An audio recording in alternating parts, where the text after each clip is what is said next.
Pan India star హీరోగా ఎంతో మంచి సక్సెస్ అందుకున్న వారిలో ప్రభాస్ కూడా ఒకరు.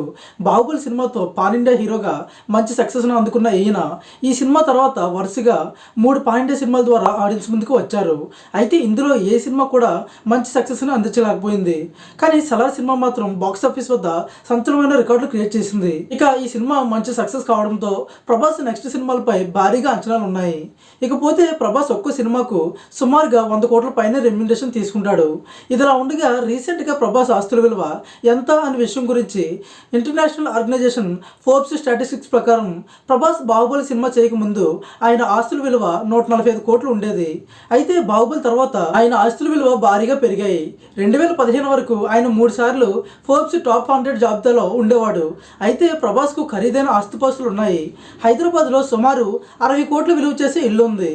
అండ్ ముంబైలో కూడా 10 కోట్లు విలువ చేసే ఇల్లు, అండ్ ఇటలీలో కూడా ఫ్లాట్ కొన్నారంట. వీటితో పాటు కొన్ని కోట్లు విలువ చేసే కార్లు కూడా ఈయన వద్ద ఉన్నాయి. ఇకపోతే ఫోర్బ్స్ కంపెనీ లెక్కల ప్రకారం ప్రభాస్ నికర ఆస్తుల విలువ $30 మిలియన్, అంటే సుమారుగా 250 కోట్ల రూపాయలు విలువ కట్టారు. ఇకపోతే సలార్ సినిమా తర్వాత ఆయన ఆస్తుల విలువ, ఆదాయం విలువ భారీగా పెరిగే అవకాశం ఉంది. మరి దీనిపై మీ ఒపీనియన్ అంటూ కింద కామెంట్లో చెప్పండి. వీడియో నచ్చితే లైక్ చేసి మరిన్ని అప్డేట్స్ కోసం మన ఛానల్ని సబ్స్క్రైబ్ చేసుకోండి.